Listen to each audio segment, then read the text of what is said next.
Cada uno tiene que ser el primero que se preocupe por eso, precisamente, por su salud. Nosotros lo hacemos de la mano del Grupo Recoletas, del Hospital Recoletas de aquí de Palencia, y en esta ocasión nos visita Francisco Muñiz. Muy buenas noches. Buenas noches. Que es el responsable de neumología del Grupo Recoletas, Así a es. quien pueden encontrarse todos los palentinos que tengan algún problema, alguna dolencia relacionada con esta área de salud. ¿Cuánto tiempo lleva trabajando aquí en Palencia? Pues en noviembre ha hecho un año, ya llevamos aquí, intentando formar un servicio que anteriormente no había. Sí que hace unos años había hasta una persona, pero llevaban 2 o 3 años sin neumólogo y sin dar esa cobertura a la ciudad. Y bueno, a la ciudad o a la provincia, vamos. Claro, y el Hospital Recoletas de Palencia dice, nos falta esto, tenemos Claro. que suplir esa ausencia, y decidieron apostar por usted. Sí, a ver, la neumología es un área, abarca unas patologías muy diversas y bastante frecuente. Digamos que si pusiéramos un orden de prioridades, aunque bueno, seguro que alguno se mosquearía por esto, yo creo que la neumología abarca desde el cáncer de pulmón, una enfermedad muy frecuente, enfermedades obstructivas como la EPOC y el asma, también muy importantes, infecciones, tuberculosis, fibrosis pulmonar, la apnea del sueño, que es muy famosa ahora y que está muy prevalente, y enfermedades de la pleura también, como relacionada también con tumores, sobre todo infecciones. Un área bastante delicada. Está claro que todas las áreas médicas requieren una gran preparación. Quizás en esta, un plus. Bueno, sí, como todas las especialidades, sí que es verdad que la neumología es un área, aparte de médica, tiene mucha técnica, sobre todo para el diagnóstico, decíamos, del cáncer de pulmón o de las infecciones por medio de broncoscopia. Se está especializando mucho en ese área, la neumología ahora mismo. Claro, hablamos de que hace falta una gran preparación, mucho estudio, actualización, reciclaje Sí. continuo por parte de los profesionales, pero también hace falta buen material, ¿no? Buena tecnología, en definitiva. Claro, sí, obviamente la tecnología se va reciclando y se va renovando. No es lo mismo los aparatos que teníamos hace incluso 10 años que los que tenemos ahora. Ahora mismo en el Grupo Recoletas contamos con los aparatos dentro de lo que cabe más novedosos, tanto en broncoscopios. Acabamos de adquirir un ecobroncoscopio también como diagnóstico muy importante para el cáncer de pulmón. Y ahora estamos desarrollando una técnica nueva como screening o diagnóstico precoz de cáncer de pulmón, que tampoco se hace en muchos sitios y que está muy implementada en Europa y en Estados Unidos sobre todo. Aquí en España hay pocos centros, pero por medio de un tag de baja radiación permite diagnosticar el cáncer de pulmón muy precozmente y aumentar su supervivencia. Es una técnica que bueno, estamos implementando, estamos actualizando y creemos que próximamente podemos ofrecer a nuestros pacientes. Claro, porque estamos hablando de una enfermedad grave, que por desgracia es más habitual de lo que nos gustaría, y donde efectivamente la detección precoz puede ser vital para determinar directamente la supervivencia Sí, del eso paciente. es. Sí, el cáncer de pulmón es una enfermedad, es un problema sanitario de primer orden.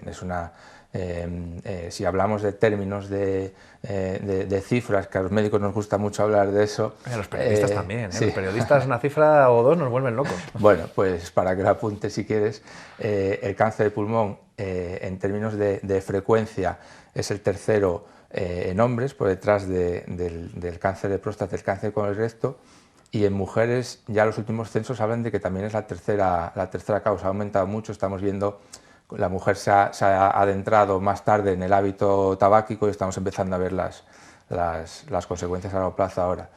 Pero más importante es el ranking de la mortalidad. Y el cáncer de pulmón es el tipo de cáncer que más muertes provoca. Se le asumen hasta por encima de 1,5 millones de muertes al año en el mundo, perdón. Y esto es mucho más que el cáncer de próstata, el cáncer de mama y el cáncer de colon y recto, todos juntos. Entonces eso es una enfermedad muy importante.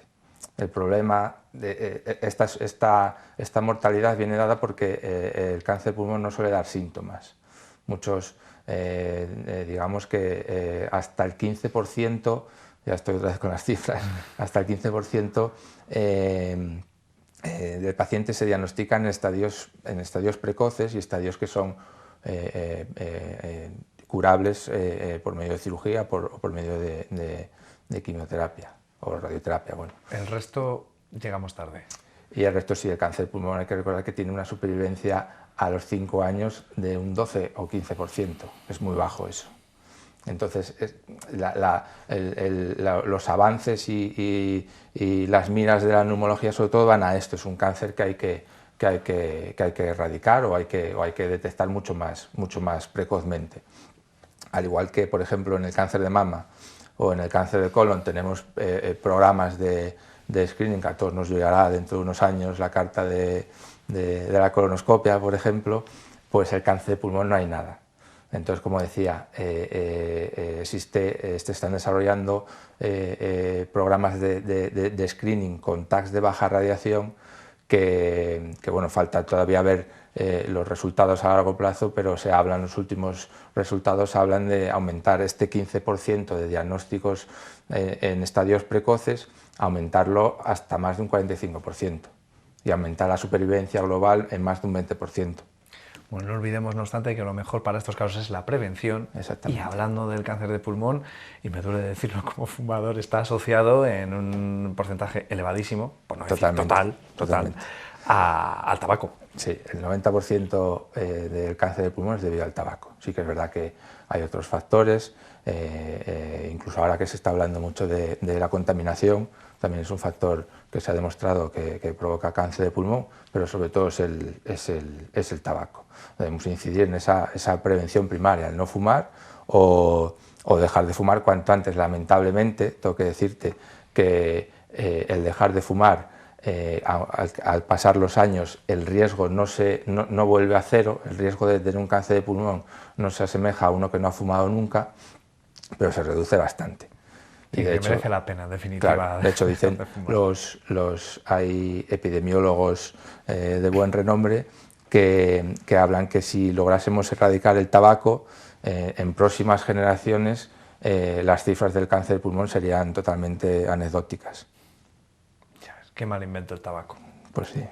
En fin, por suerte no todas las dolencias son tan graves ni con consecuencias tan devastadoras. Como comentaba antes, la neumología es un área que ocupa muchos aspectos, sí. Y estamos en una época en la que efectivamente con el frío y demás, y con la época de gripe que viene, muchas veces la gente acude al médico de cabecera. Está claro que es la primera toma de contacto.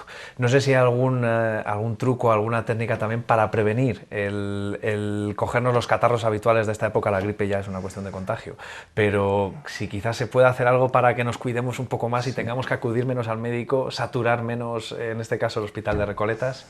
Bueno, sí, como dices, la gripe es una infección, y la gripe es una infección que para nada es una infección banal. O sea, todos los años tenemos cifras de ingresos, de ingresos graves y de muertes. O sea, asumimos unas 15.000 muertes al año solamente provocadas por gripe.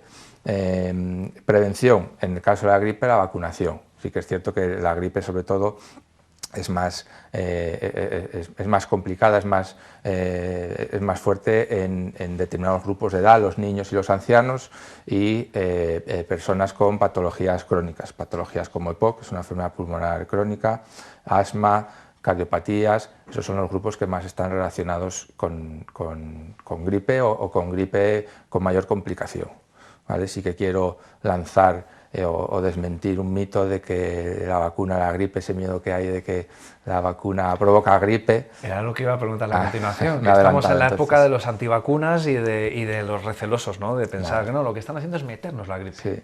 No. La vacuna, la gripe, te están inoculando virus inactivados, con lo cual son, digamos que virus muertos, virus que no provocan reacción. Sí que es verdad que hay una reacción descrita en hasta un 5% de casos de vacunaciones, con una clínica consistente en febrícula, malestar general, pero eso dura 24 horas nada más. No es lo mismo que una gripe. No es una gripe. El que desarrolle una gripe después de vacunarse, que hemos oído a muchos incluso que dicen que ya no se vacunan, es porque ya estaban en contacto con el virus y ya estaban desarrollando la gripe justo cuando se vacunaron. Bueno, eso es una forma de prevenir algo como la gripe. Sí. En definitiva, cuando uno tenga cualquier tipo de problema, y sobre todo ponía el ejemplo de gente con asma, gente con problemas respiratorios, que muchas veces pueden derivar en otras problemáticas porque no se detecta a tiempo o porque no nos cuidamos. Lo mejor que pueden hacer es acercarse por Recoletas y que allí les hagan el chequeo completo. Eso es, para eso estamos. Y que es verdad que, como dices, esta época es el pico de mayor actividad que tenemos en neumología, sobre todo por eso, pacientes con enfermedades crónicas que vemos mucho y son los más vulnerables y los que más reaccionan y sin duda nuestro trabajo consiste en ese. Entonces cualquier problema respiratorio estamos para atenderlos allí. Estoy pensando que Palencia en esta época quizás no es el mejor sitio para gente con asma, enfermos crónicos, ¿no?, que padecen de problemas respiratorios. Hombre, el frío no viene mal, igual que la niebla más de Valladolid, por ejemplo, pero la niebla provoca también mucha agudización, mucha exacerbación en estos pacientes respiratorios crónicos. O sea que tampoco hay que irse a vivir fuera, pero sí al menos abrigarse, prepararse en definitiva como para todo en la vida. Pues eso es. Tener cuidado, abrigarse bien, vacunación, evitar riesgos. Obviamente, si una persona está enferma, pues hombre, evitar contacto frente a frente. La gripe, por ejemplo, se transmite por la tos, con lo cual es muy importante, sobre todo volviendo otra vez a los enfermos crónicos, pues evitar contactos. Los niños vienen mucho también de las guarderías, los niños con los abuelos, el contacto. Bueno, no es que restringamos las visitas de los niños a los abuelos, pero estaba pensando, iba a decir, algún abuelo le da un síncope, más que a algún abuelo, a algún padre que no puede también contar con los abuelos. Pero bueno, tener cuidado, sobre todo en esta época. Y no obstante, para aquellos que se vean ya en la situación o que tengan alguna duda, algún miedo, lo más fácil, lo que decíamos, que se acerquen por el Hospital Recoletas de Palencia, que allí con los brazos abiertos y para cualquier duda, en el caso del área de neumología, cuentan con su asesoramiento. Así es, sin problema ninguno. Pues Francisco, muchas gracias por haberse acercado esta noche hasta nuestro plató y por todo ese trabajo que realizan desde el Hospital de Recoletas, atendiéndonos y dándonos los mejores tratos, los mejores cuidados a todos los palentinos. Muy bien, muchas gracias.